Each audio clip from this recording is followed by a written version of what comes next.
Hello, and thank you for tuning into this week's Mayor's Update. This is going to be a very important update for several people, especially if you're planning for your finances for the upcoming year in terms of our city's budget and how that affects you as the average taxpayer. So as always, we do have a lot of information to share with you here this week, but particularly with this one, please feel free to share this video with your friends, family, relatives, and anyone else you think might find this information helpful over the course of the next coming weeks. We're going to start off by doing our usual, talking about a couple different events that are coming up so people have an idea of what's going on or things that happened this past week.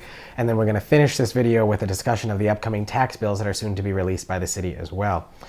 This past week, I had the pleasure of joining Lieutenant Governor Karen Polito and 85 other communities in a ceremony in which we all received grant funding from the Commonwealth for the Mass Trails Grant. This is a grant specifically sponsored by the Executive Office of Energy and Environmental Affairs, which is a secretary position in the governor's cabinet.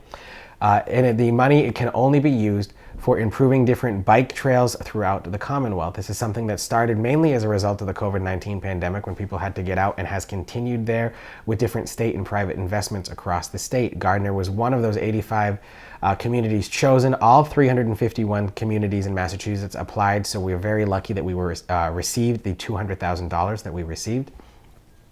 There was about $11 million given out at that event, so we did receive one of the larger grant awards that evening.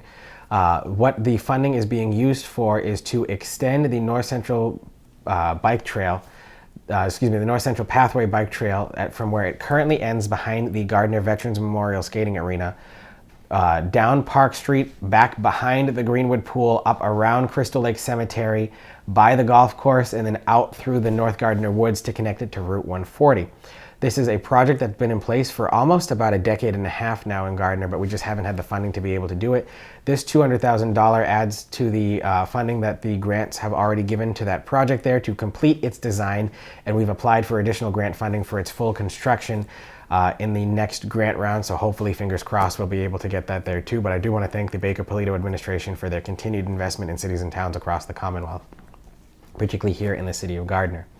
The Haywood Memorial Library's summer reading program is back. I had the pleasure of opening the summer reading program this past week, but it'll be every Wednesday at 5:30 from here on out. And for more information, you can see the Levi Haywood Memorial Library's website and Facebook page as well for when those summer reading classes are being offered.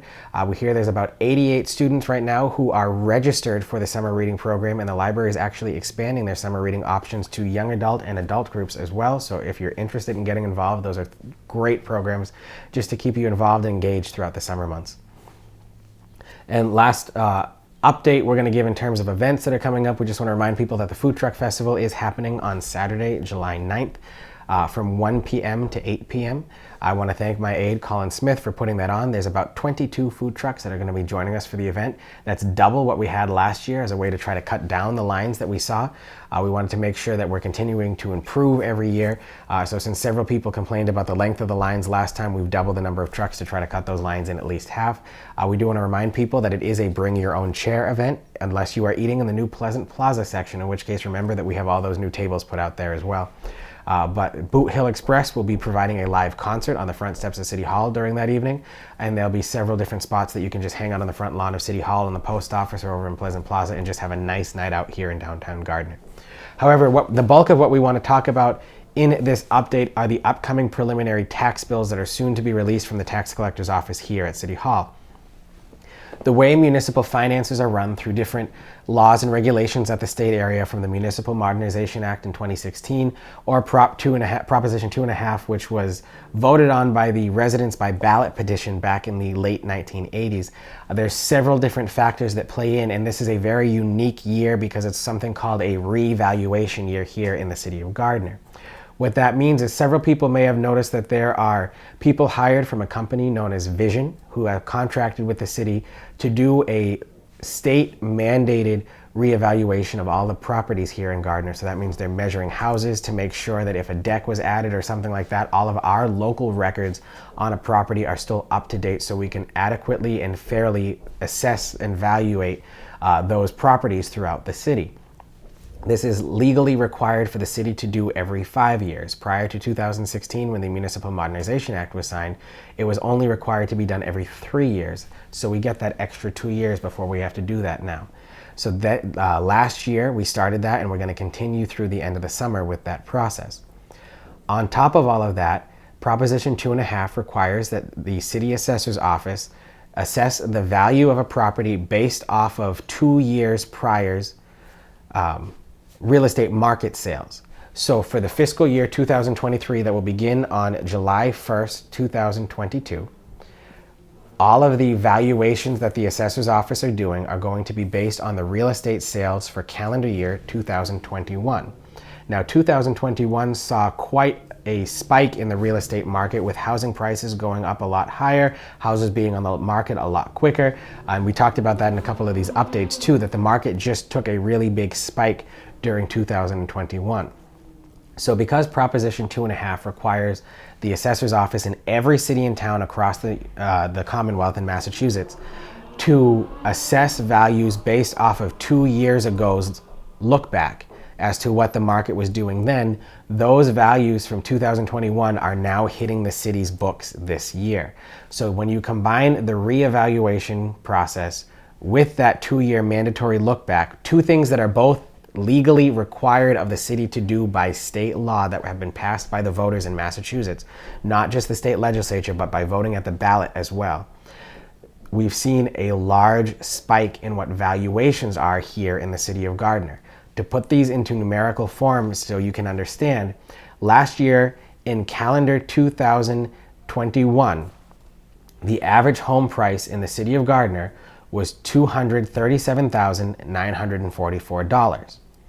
This year, the Massachusetts Department of Revenue has notified the city that the average home value in the city of Gardner is $283,445, which equates to about a 19% increase in the value of homes here in Gardner. And again, that's the average home value, so there are some that are higher and some that are lower.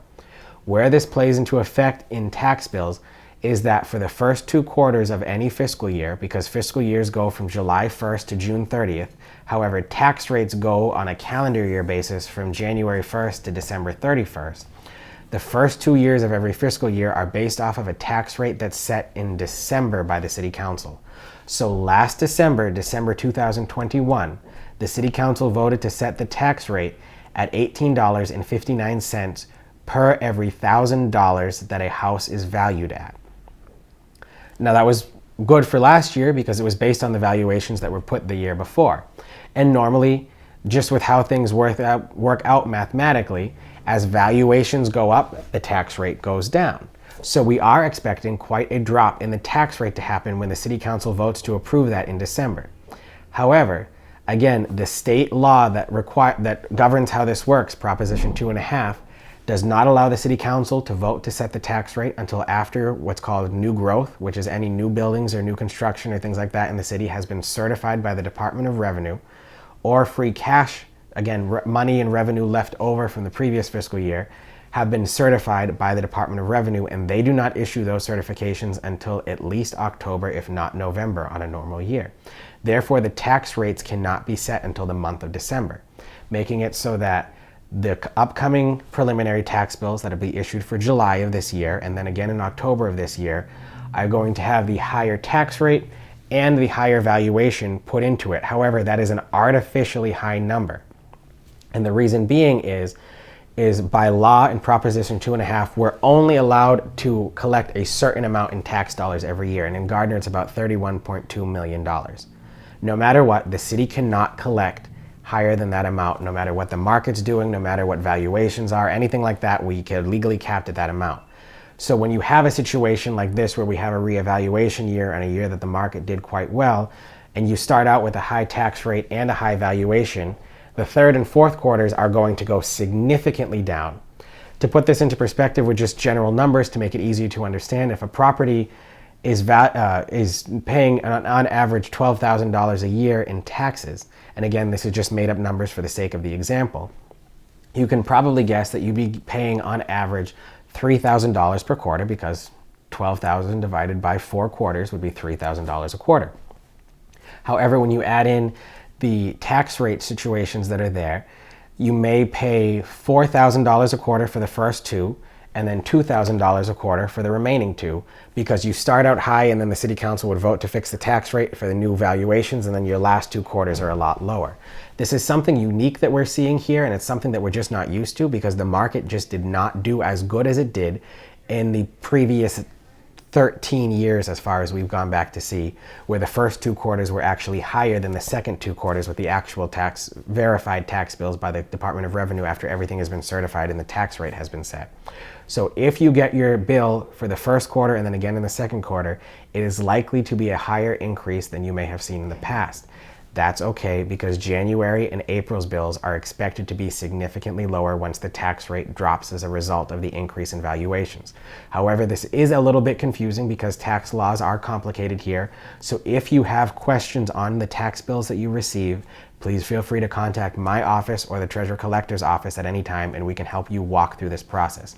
Again, it's just a magic year because we've got our 5-year reevaluation process coupled with the market trends that we saw and hadn't seen before in quite some time since pre-recession levels in 2021, mixing with the timeline that's set in Proposition 2.5 and when the tax rates can be set. So it's just a perfect storm of things coming together, and we want to make sure you understand how this process is going to affect you moving forward. So please feel free to contact my office at any time. However, that concludes this week's update. We look forward to speaking with you again next week. Please enjoy and have a very safe 4th of July, and I'll talk to you soon. Thank you very much, and have a good day.